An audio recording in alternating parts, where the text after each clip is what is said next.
Hello, good morning, ladies and gentlemen. Welcome to Ice Cream Uploads here on Wednesday, the 1st of June. I'm just making sure that everything's okay over there. Yes, it is. We're looking like we're getting volume. You can see me crystal clear. Welcome to Ice Cream Uploads again on the 1st of June.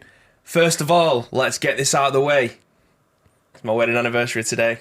3 years, married to the love of my life.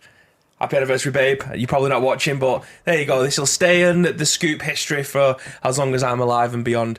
But yes, now, the nice little segment that I've given you there. I'm running out of words.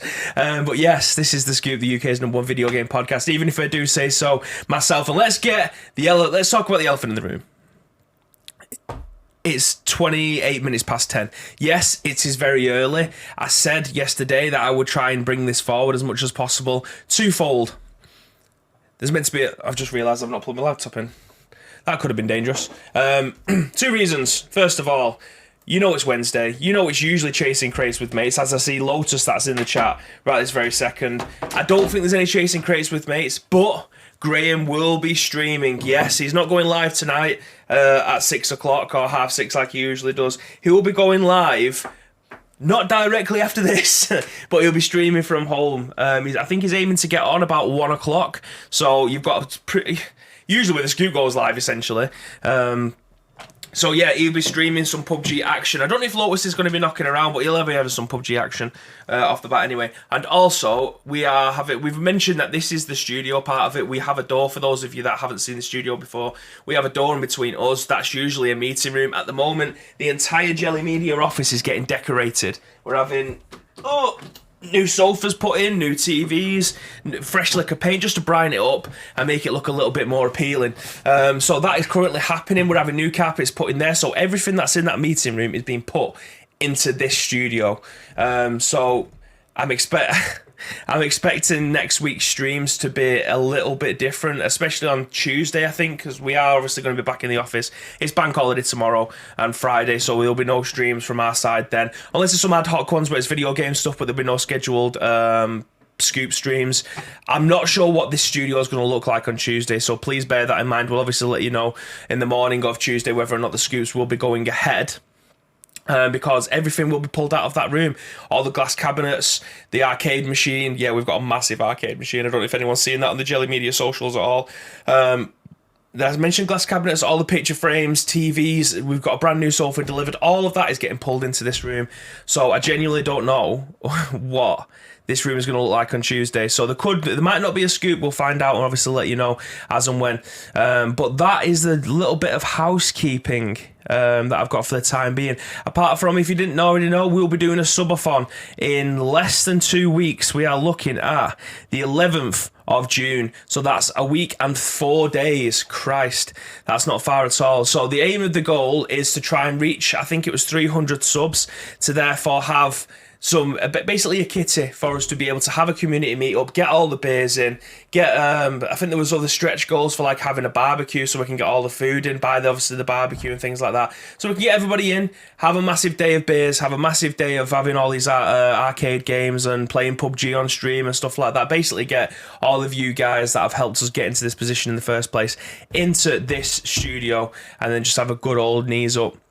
And that's the aim of it. We're aiming for 300 subs. We do have many sub goals leading up to that 300 sub goal. So if you want to have us eat spicy food or learn a TikTok dance or have me trying to do kick-ups for 10 minutes, all of the above, we will obviously post that link in the chat at some point throughout here as well in case you have missed that announcement. But that is on the 11th of June, so I do hope that you can join us for that. You can try and keep us up for 24 hours, which is absolutely outrageous if I'm being honest. Sounds a little tinny. Is my mic on? No. Not at all. Yeah, it was. I don't know why it was on, if I'm being honest, because I muted it yesterday. Yeah, there was a conference in here yesterday, that's why. I apologise. I mean, it's sounding pretty crisp now, but... yeah. Anyway, moving swiftly on. I'll start speaking a little bit little bit higher. I see that the chat is starting to pop, so I do appreciate all you guys that have joined us this morning so far. Chappers, fuck me. This is now an ish. It's actually 10 a.m. ish, Pog. I'm starting to fear end times are near, as the streams have actually been very close to ish, said Lake. I've just give you the reasons as to why. Chapper says, audio sounds a little tinny. Thank you very much for letting us know. There are 2 mic inputs going on. It's weird that, because usually, if I'm sat, to be fair, the mic, when I'm not streaming on my own, I move this all the way around so that there's less interference between mine and Graham's mics. So I do apologise about that. Also, happy anniversary to Mr. and Mrs. Babinio. Thank you very much. We're aiming for 1 p.m. It's usually 6:30 anyway then. Holy shit, almost 10, says Viv. Double mic audio, I appreciate it. Do we just run it back and do it again? Nah, you're all right. If I choose to drop in like a tenner, can you chuck down 3 subs? Just go to you guys and not the Bezos. Bits count. Bits definitely count. I don't know. That might be an alternative realm that we've not really considered, because I don't know how if we can make that monetary value go into a graphic. That's something that we can figure out. I appreciate the offer though, mate. There we go. Better. I told you about it 5 minutes ago. Listen, I'm doing my little monologue in the morning, do you know what I mean? I keep on looking at the wrong camera. I'm looking at this one. I'm looking at this one, where the other one was on at the back, so I'm going to address this one for the time being. When Bibi starts his little monologues off, do you know what I mean? There's no stopping. The train has left the station. He will continue to go on. He won't look at chat. He'll just ignore all you guys until he finishes his sentence. He slaps a desk. He moves his mouse. He takes a sip of his brew. Again, the train is a state. There is no stopping it. The momentum has started. It's just how it is. Do you know what I mean? Deal with it. Get on with it. Just like I'm about to. So yes, that is. I think that's all the housekeeping that I've got for the time being. Baby up close, tingles. Snap it. You're still my funder constantly, says Chappers. I've realised that is 1867 when Sheffield United was made. Was it that when it was founded? I'm not too sure. Hey, Bezos, space rockets don't pay for themselves. Facts. And neither does petrol. Wrong fucking club.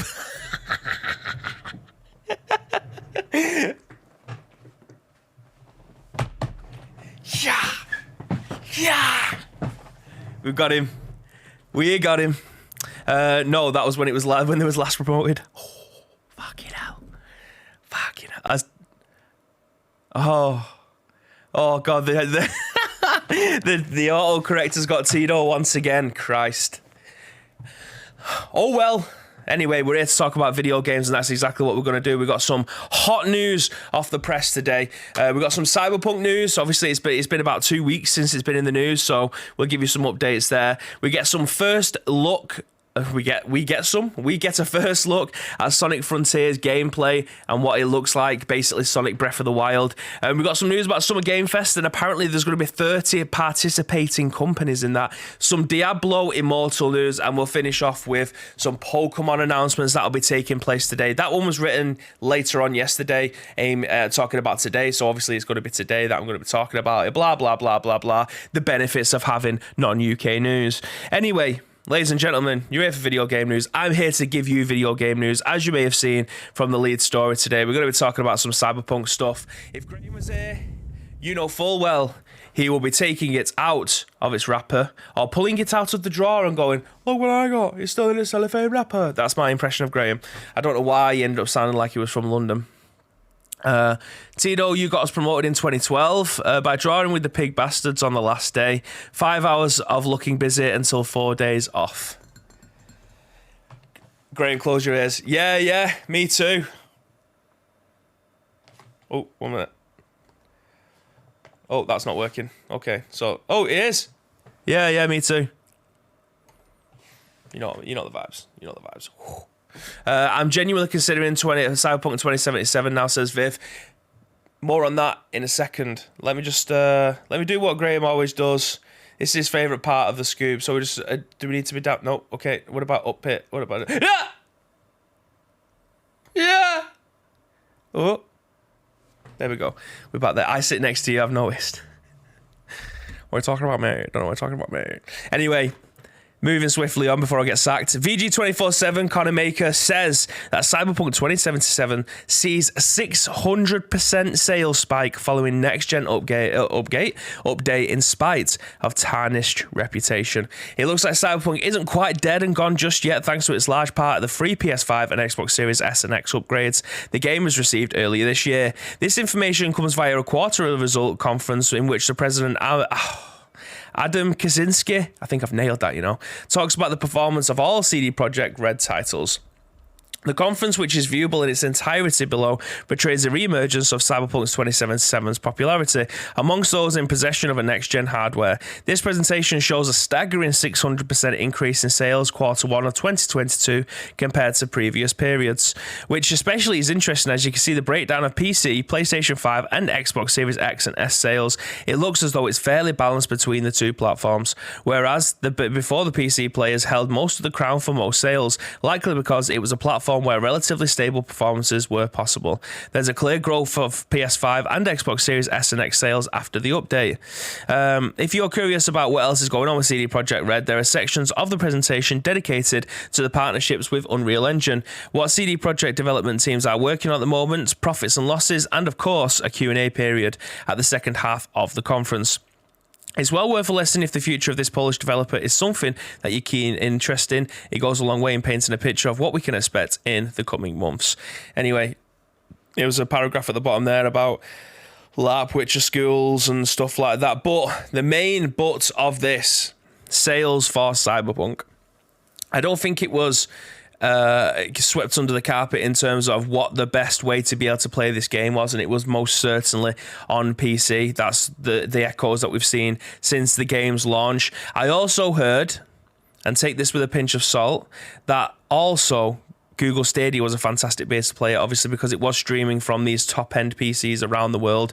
That was also a very, very good way of being able to play this game as well. But obviously playing on base PlayStation 4s and PlayStation 5 before the PlayStation 5 update and things like that were coming through, yeah, it wasn't the best place for this game. However, obviously since the turn of the year and the PlayStation 5 and Xbox Series S updates, X and S updates, sorry, we've seen large increases in sales, which is fantastic. I mean, a lot of people probably sold and then rebought it again. They would have sold it for, got a refund for their full amount when they found out it was completely unplayable, and then bought it again because it's been on sale numerous times for around about £15-20 up and down the country, whether or not it's going to be in game, whether or not it's on Shop 2, the game collection, eBay. Regardless, people are picking this up for next to nothing and getting a PlayStation 5 update for free.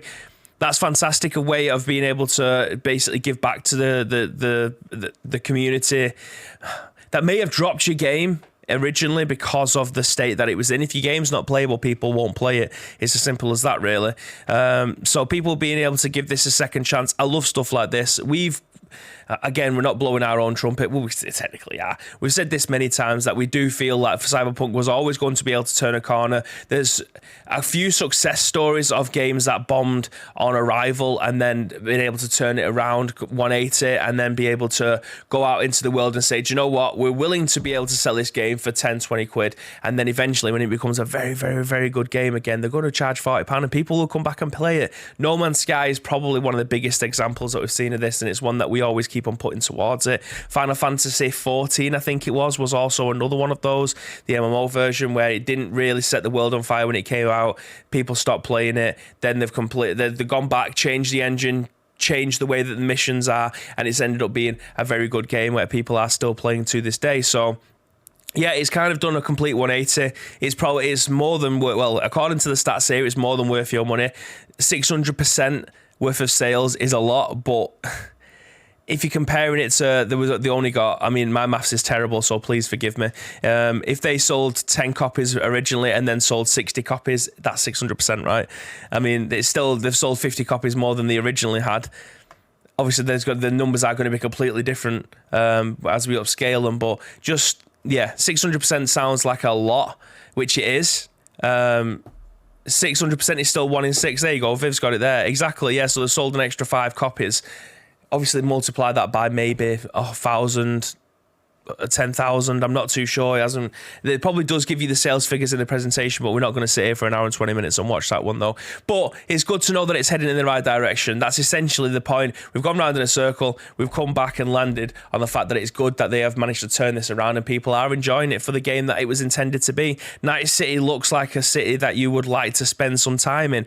It's just, unfortunately, maybe the limitations of the PlayStation 4 and the Xbox One, and that's why PC was thriving. But now, obviously, with the PlayStation 5 and Xbox Series S versions, you're able to put the power, the beef behind it for it to be able to be a much smoother experience. And that's all people wanted. They wanted a game that didn't crash when they put the game in, or the car would just fly up into the sky or fall through the floor and then players' faces will start to melt. Do you know what I mean? It's small stuff like that, really. Viv says, is that 600% of original sales or post-refund sales? Again, it doesn't mention that, which is what I was alluding to before. I don't know whether or not that comes back to the fact that people refunded it and then probably ended up rebuying it again when it was on sale somewhere, because Cyberpunk hasn't really been out of a sale since it came out. Whether or not it's on a bargain bin outside the just in front of the game tills in Asda or something like that. Like, this game has very rarely been on full price since its release. So interesting that it's now up by 600%. I don't know whether or not it's just tracking digital sales or physical ones. I genuinely pass. But they're getting copies out the door regardless. So yeah, we're good. By drawing you see that we've read that one. Usually trainers left the station means that you're a little thick, like the lights are on, but no one's home. Or at least that's how I know it. I mean, that also works too.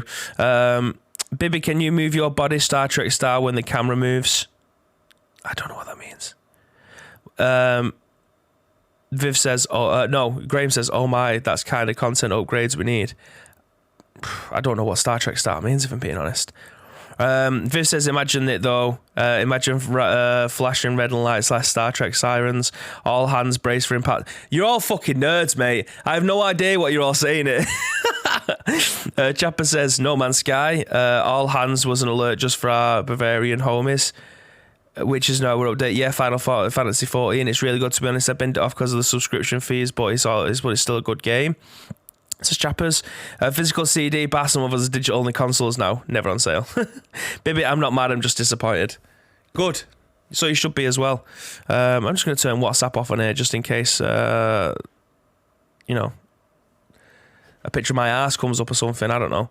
I like you less now, Bibby. I mean, to be fair, none of yous like me, you just tolerate me. I'm happy with that. I'm absolutely cool with that. So moving on to the next article, I'm just going to take a swip of me, bro.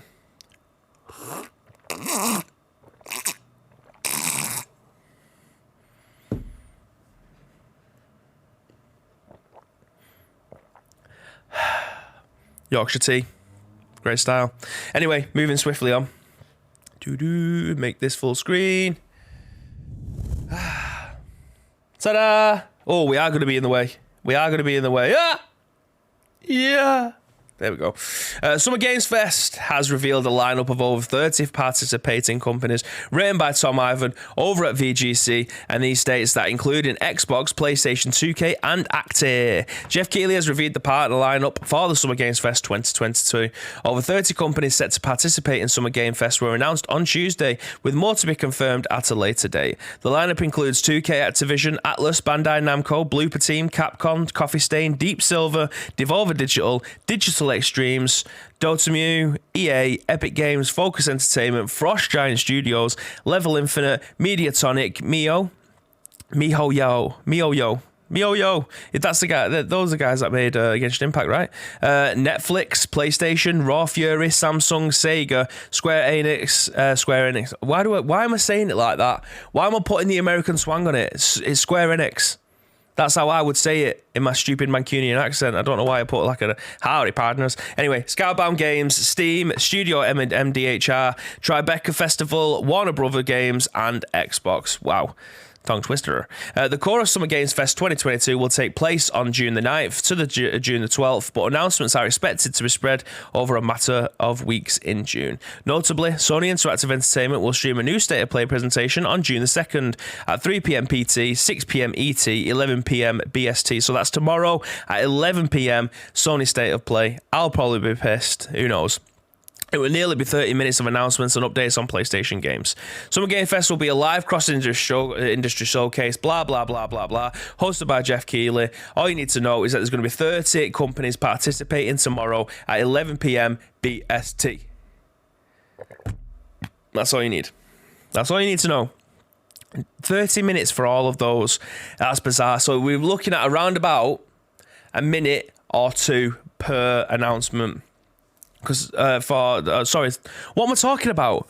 What am I talking about? I'm talking about the state of play and then trying to sandwich it in with Summer Game Fest. Don't listen to me. I don't clearly know what I'm talking about. 30 companies are going to be participating in Summer Games Fest. State of play is tomorrow. Boom. That's all you need to know. We're not good. I don't think we're going to be doing a live stream with it at 11 p.m. Pokemon announcement today. Ads, yep, that's in the news. We'll be covering that one soon. Tezbad says, hi, Bib. Hi, all. Hi, Tezbad. How you doing, mate? Surely, if it's Mankey, it should be Square Enix, mate. Yeah, true. Square Enix. There you go. That's how I'm reading it. Square Enix, mate. That's how I'm reading it. Star Trek means rock from side to side in your seat violently until you're in a car crash.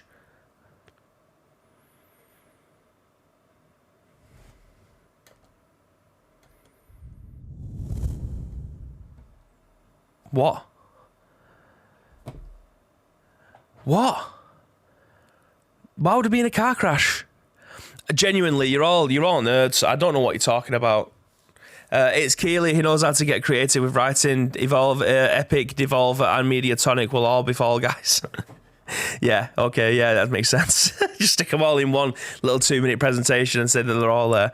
I hear you. I see what you did there. Just put stream on and go to bed. Am I your white noise machine or your orange noise machine? Do you know what I mean? I've done it to the wrong camera. I did it twice. Jeez, Komodo93 says, let's go. Good morning. How are we all doing? So yeah, that's 2 news articles down. Yes, do what you are told, says Tezbad. I always do as I'm told. Genuinely, that's how I live my life. That way you can't really get into trouble, especially from the wife. She just tells me to do stuff all the time, and I appreciate it because I need order in my life. I need someone telling me what to do, essentially, because I just fucking stand there otherwise. As for the host, thank you very much. Appreciate that, mate. Anyway, moving on to our next news article. That's 2 down, 3 to go. What should we go with? We'll go with Diablo. We can't really finish on that one. I want to finish on something really sick. I'm saying Diablo's a bad game, by the way. Haters, move away. Wait, wife just said second baby? Absolutely not. Absolutely not. That's never happening. Yeah. There we go. Written on VG27.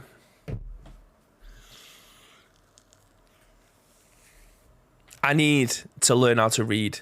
In my head, when I'm reading something on a piece of paper, fantastic, can fly through it. But because I talk so fast, I fall over my word. I really need to slow my speech down because I power through things so fast that I literally trip myself up.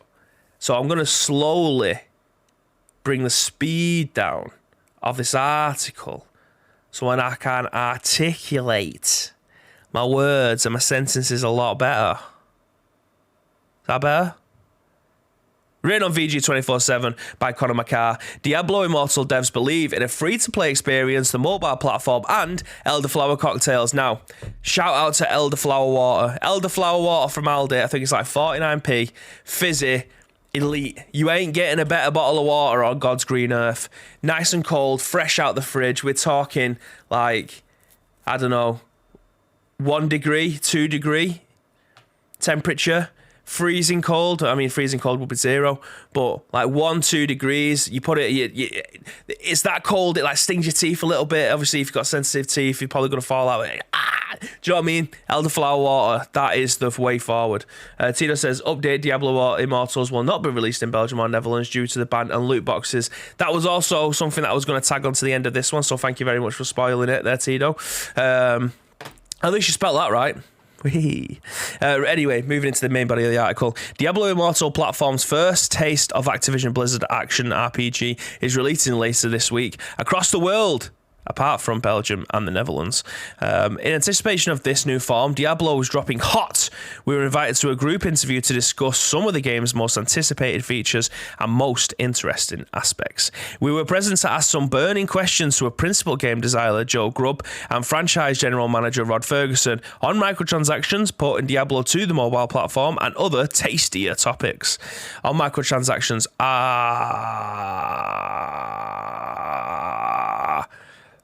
I've picked the wrong article. I read two or three articles on this morning. Didn't realise I'd picked the one that was a massive deep dive. So I'm going to skim through this. I apologise if you want the deep dive. I will put this into the chat for you guys for you to be able to tag along with as well. But skimmed, we're going to be doing. How will the final game include microtransactions or paid elements? Grubb says, I think that the first highlight is all the major gameplay systems in Diablo Immortal are free. That includes the main storyline, the dungeons, and the Heliquai raid in the in-game cycle of Strife. You can do everything in Diablo Immortal completely for free. Part of that comes from our philosophy of never circumventing core gameplay, and optional purchases are always a bonus. Talking about some of them, they range from a general value bonus that you can expect, like the Battle Pass, cosmetic at a AAA quality that you'd expect from Blizzard. You've also got some legendary crests to enhance Elder Rifts. I would really want to say Elder Scrolls then. The other core pieces that we thought was important was these optional purchases should never be in the way to acquire gear or experience. We will never sell gear, we will never sell experience in Diablo Immortal. What that means is that you have to play Diablo Immortal to increase value. You have to have your set skill as your class. If you want to be a skilled as a necromancer, you have to be skilled at the necromancer. If you want to earn legendary items by killing demons and raising your paragon level, you need to actually go out and find the legendary items for particular skill builds that you are looking for. Do you know what? Genuinely, I don't think I need to read the rest of it. I think that was the crux of what I've got from the other articles. I just didn't realise that this one in particular had a full-on deep dive. As I said, I'm going to put this one into the chat for you guys now that want to potentially find out more about Diablo Immortal. I love the fact that this is going to have some sort of cross-play element to it. So if you're playing it on mobile, you can also go and play it on your PC as well. So it's going to be that way inclined. I love that. I love Diablo games are fantastic. I'm not going to sit here and pretend that I've played them all. I'm going to tell you that I played quite a lot of Diablo 3. Obviously, that was one of the major releases of a Diablo game in terms of popularity right the way across. It's been released on pretty much everything. I played it on PC way back when. It's obviously since come out on your PlayStation 4, 5, your Xbox consoles, and also your Nintendo Switch. So having the dungeon crawling experience on your mobile device, and then when you're back at your PC, you can just boot it back up again and you're good to go. Absolutely love that. I think this could be a step in the right direction for games in general. And like a lot of people, we have this conversation. I feel like I have this conversation with you guys and to you guys for like the last month or so. I love the fact that games are going, like AAA releases are being able to be played on your mobile. Like, I know this is a ridiculous comparison, and I do. In fact, I'm not going to apologise for it because in my head I think it works. But having AAA games on your mobile, in terms of like what Game Pass is doing now, you're able to play games in the cloud, and then when you are back at your console, you can just boot it back up. You're in the same place again.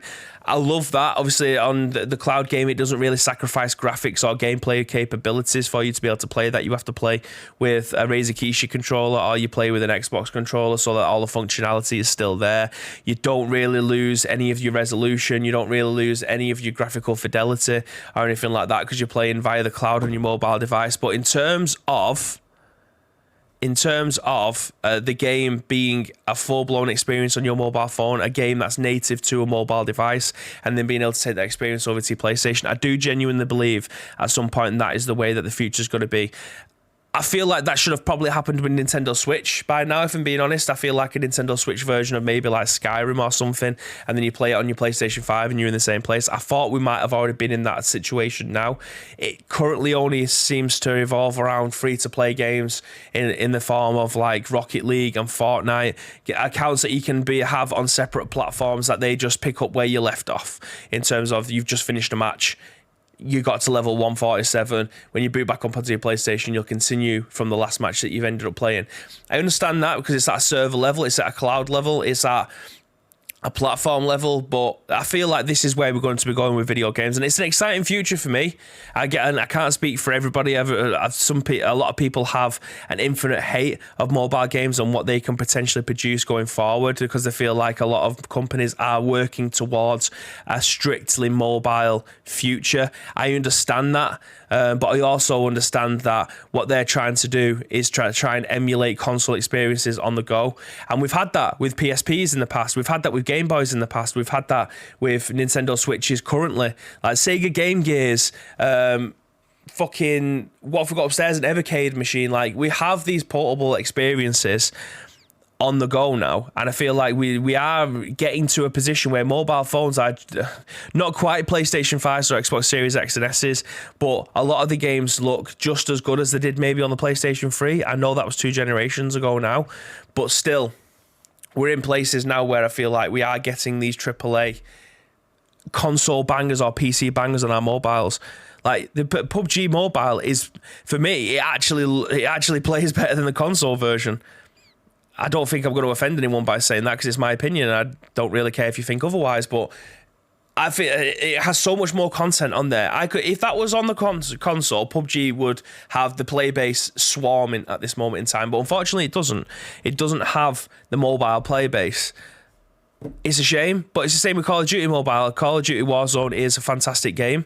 It's got a stupidly large player base, but it also has just as big on the mobile, because they have a ever-evolving battle pass, they have an ever-evolving season, they have an ever-evolving map, they have bring more weapons in. Like, there's just a lot more to do on these games, and I feel like at some point we are going to reach a point where you are simultaneously going to be playing on 2 different locations, and I love that. I love the thought of that.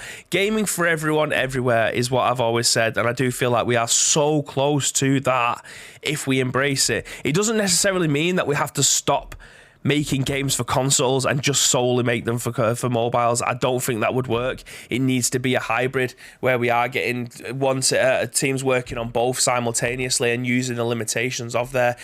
I am all for filters as well, by the way. I'm all for filters of having crossplay taken off of one and on the other. So if you are playing against a mobile player, you don't want to do that going forward. You go, nope. And then if you are on mobile and you don't want to play against console players because you're using a touchpad and you don't want to play against anyone that's playing on a controller, you go, nope. We've already seen this with mouse and keyboard on consoles. If you don't want to play against people on mouse and keyboard, don't plug your mouse and keyboard in. You can turn the filters off on most free-to-play games. I feel like that is the way forward for us, because otherwise we're just going to be standing still. No innovation will ever get made because people will be scared of what everybody else thinks. We are in this situation now because people have decided to try and push something towards other people, and some people go yes, some people go no. The people who say yes will embrace it. Eventually, the people who said no might have to transition into the yes, but they might end up, there might be a breaking point where they go, actually, that looks pretty sick, so I'm having a bit of that. That's my more than 2 pence worth. That's pretty much my 20 quid's worth, because I didn't shut up about it. But Graham says, looking at the stream times today, looking I'll be on from 12 till 4. Well, we've got 2 hours left of the scoop, so who knows. Tino says, I'm a mod actually, technically unpaid employee of Jelly Media with a capital J, no space. So if I can raise a workplace grievance for bullying, denied. Diablo Immortals will not be released. There we go, I read that one. Anyway, moving swiftly on after giving my 50 quid's worth.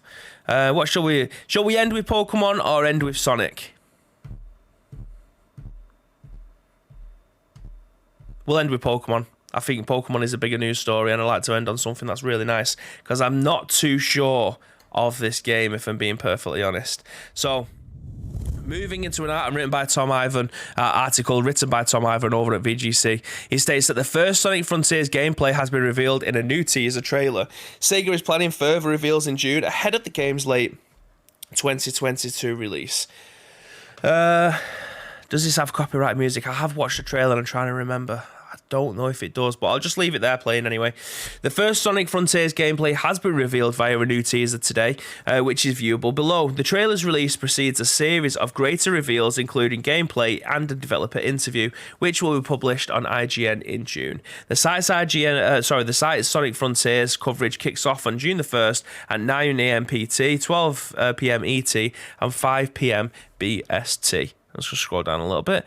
Set for release in holiday 2022, the Xbox Series S and X, Xbox One, PlayStation 5, PS4, Switch, and PC, Sonic Frontiers looks set to be Sega's most ambitious series entry in years. It features an open-world level design as players battle enemies and explore the Starfall Islands, including forest, waterfalls, deserts, and more. Sonic Team's head Takashi Iizuka, yeah, that's right, said that he'd like Sonic Frontiers to have the same lasting impact as Sonic Adventure. In a Sonic Stadium interview published in 2021, the franchise's creative officer said that he'd hoped the upcoming game will provide the building blocks for future Sonic titles for many years to come. Sonic Adventure laid the foundations for 20 years of Sonic titles after its release. So in the same way, I'd really hope that this new title releasing in 2022 lays the foundations for the following future Sonic titles. That's the idea behind the challenge for the team. Sega will release Sonic Origins on June 23rd for PS5, Xbox Series S and X, Switch, PC, PS4, and Xbox One, and digital versions of the standalone game include the collection Sonic the Hedgehog, Sonic 2, Sonic 3, Sonic & Knuckles, Sonic CD were removed from sale earlier this month. So, what do we think of this trailer then? Because I do think it's a decent trailer. If you're going to try and push a Sonic game in, let me just move myself over to. I think I was covering the text then, so I do apologise. I do think it looks okay. I do think it also looks like a Nintendo Switch game, if I'm being honest. I feel like the world is lacking a little bit of environments. It does stink of a Breath of the Wild clone. I think we actually saw some cover art of this a couple of months ago, and we literally said it's a carbon copy of Link standing on top of the mountains overlooking the world beneath his feet. I feel like this is going to try and emulate that, and I don't think it's a bad thing in terms of what the people want. I just don't think that a copy and paste of Breath of the Wild is what Sonic's about. Like, Sonic go fast. Sonic does look like he goes fast in this. Like, obviously, whatever he's running on there is charging the world. Is he opening up a new area? It looks like he's fighting against some enemies there. I'm not too sure. I think this will live and die by the combat and the storyline. I don't necessarily think the world looks fantastic. I'm skeptical. As a Sonic fan, I'm genuinely a little bit skeptical about this. Is this what Sonic fans want? I am going to go against the grain here and say no. I feel like there hasn't really, in my personal opinion, been a fantastic 3D Sonic game. I don't think it works as well as they would have intended. Obviously, moving into 3D environments was the aim for pretty much every video game from the 80s, 90s, and some 2000s games. But obviously, when the PlayStation came out and the N64, we got 3D worlds, and people just literally wanted to have their game being put in 3D.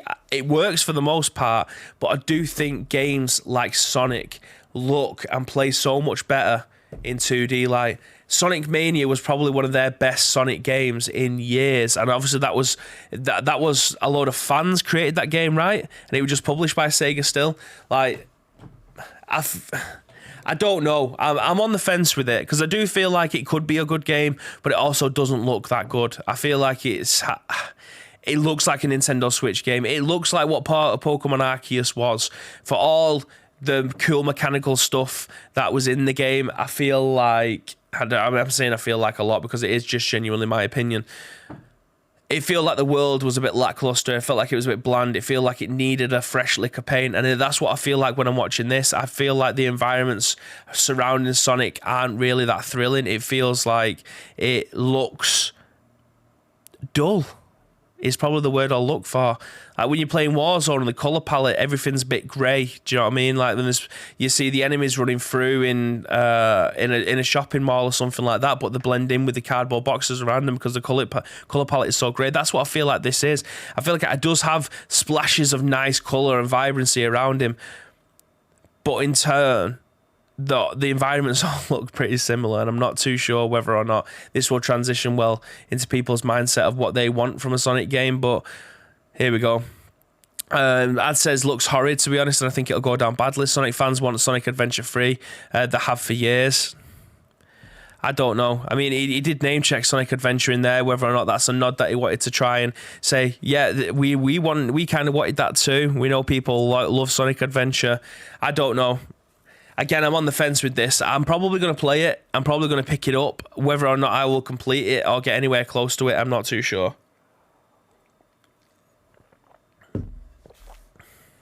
I genuinely don't know. But anyway, we've got one more news story left for you guys today. Let me make this full screen for you. This is written over at Eurogamer by Tom Phillips, and he states that we'll see more of Pokemon Scarlet and Violet tomorrow. Now, this was obviously released yesterday evening. We picked this up in the morning, so this is actually going to be announced today. It should give you the time in there as well as 2 p.m. So yes, Pokemon Scarlet and Violet will be shown off in new detail today, and just 1st of June at 2 p.m. UK time. So that's in 3 hours' time. The upcoming duo of games is set to be showcased in fresh footage, which will go live on the Pokemon YouTube channel today. As a reminder, Scarlet and Violet mark the start of the Pocket Monsters franchise 9th generation. The pair of games are expected to launch for Nintendo Switch at the end of the year.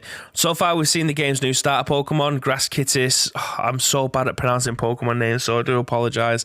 But Sprigatito, Fire Crocodile, Fey Coco, and an arrogant duckling Quaxley. I mean, I got that one. The game will be set in an all-new regional Pokemon world, which most fans think they'll be modelled after the real world Spain. There's the embedded tweet in there as well. So 2 p.m. UK time today for Scarlet and Violet.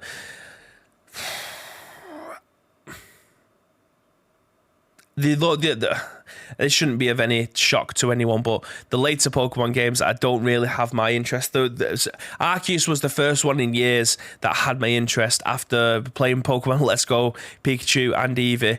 They're the games that I resonate with the most in the 3D world because of what they meant to me way back when on the older the Game Boy Colors and stuff like that and the original Game Boys. I'm not going to pretend that I am the world's biggest Pokemon fan. I am definitely 151. That's it. Second generation was pretty cool. I do know quite a few of the Pokemon from that, but I don't have that affinity with them like I did with the 151.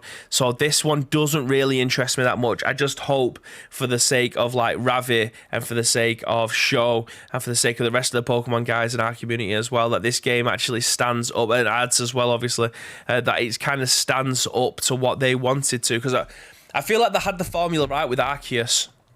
And it feels weird them going back to this, but it does also make sense for them to have 2 different types of Pokemon game in the market. 3 if you included Pokemon Go. So yeah, I wait to see more from 2 p.m. I'm kind of excited to see what kind of announcement that they're going to be making. I want to see a little bit more from the game. I want to see what the Pokédex looks like. I want to see how many Pokemon are going to be included in it. I think these are all burning questions that people are asking, and I can't wait to hopefully find out what kind of information we are going to be getting from this conference at 2 p.m. today. So make sure you're tuning into the YouTube channel to find out more. I'm hoping they've got some firm Legends. Oh, took stuff from Legends. Sorry, I thought it was meant to say firm. I'm hoping they took stuff from Legends. Says ads. We'll see. I mean, we haven't got long now. Like I said, less than 3 hours until this goes live, so you should be able to find out what's coming then. But I'll tell you what else is coming this afternoon, Graham, because he's going to be playing some PUBG action for you guys in around about, what time are we on now? In around about 50 minutes time. He's going to have some 4 hours of PUBG action. He's definitely... I'll put it on in the office. We'll get the guys looking at it as well. So we'll see if we can get some chicken winners. But ladies and gentlemen, that is it for your episodes of The Scoop this week. We very much appreciate you dropping by for the 3 episodes so far. It is a bank holiday on Thursday and Friday this week over in the UK. So if you are any of our American friends or anybody else that's listening around the world, we apologise for absolutely nothing, because we will be doing absolutely nothing at home in our pajamas or wandering about doing whatever we're going to be doing. But there will be no episodes of The Scoop on Thursday and Friday this week. We'll be back on Monday with the new episode for you. That doesn't mean to say that the streams stop here. Graham, again, will be going live in around about 50 minutes time with some PUBG action for around about 4 hours. There will be some ad hoc streams, hopefully, over the next 4 days. I'm not going to list when. We did put the stream asset out. We did put TBC on them. I'm still hoping to, obviously, get some Fortnite streams in. It may be a stream shuffle on Sunday. I like to flick between games because I don't get to play them that often anymore, obviously because of the birth of my boy, and I want to spend as much time as I can with him. I don't get to play games that often, so I tend to hop between games at the moment because I do want to play something, but I don't want to spend my entire 3-4 hours streaming just playing one game. So yeah, I'm probably going to do a stream shuffle starting with Fortnite on Sunday. It may get moved to Saturday, it may get moved to Thursday, it may get moved to Friday, who knows, it may even go live more than once, but just do make sure that you are following this channel. You'll be notified when we do go live, as well as all of our social platforms as well. Spoiler alert, it is at Ice Cream Uploads across all major social media platforms. But if you want to help shape Monday's show, you know the score by now. There's 2 ways that you can do so. First of all, find us on social media, as I've just explained. Ice Cream Uploads across everything, as well as our Discord as well. If you're watching this on any of our on-demand services, go into the description below. All the links that you require will be listed there for you, but all we need from you is a URL plus your thoughts and impressions. We will then give you our thoughts and impressions on Monday. Probably not going to be at 10 a.m. because we'll be picking up a lot of stuff from over the bank holiday weekend. It's probably going to be around maybe 12, 1 o'clock, who knows. But again, make sure that you are following us on social media and you'll be able to find out when. All we need from you is a URL plus your thoughts and impressions. We'll give you our thoughts and impressions. Blah, blah, blah, blah, blah. You know the score by now. I will not be raiding anyone. Graham will be going live in 50 minutes, so do obviously make sure that you are following. You'll be notified when he does so. But as always, guys, if I don't speak to you before Sunday, I do hope that you have a fantastic couple of rest days. You all deserve it. You've all been working extremely hard the last 6 months, so please do take time for yourselves. Go out, have a pint, go for something to eat, or maybe just go for a walk or something like that. There's no football on, unfortunately, so yeah, we haven't got any sports to fall back on, but I do hope that you do all have a fantastic time over the bank holiday. And as always, stay frosty.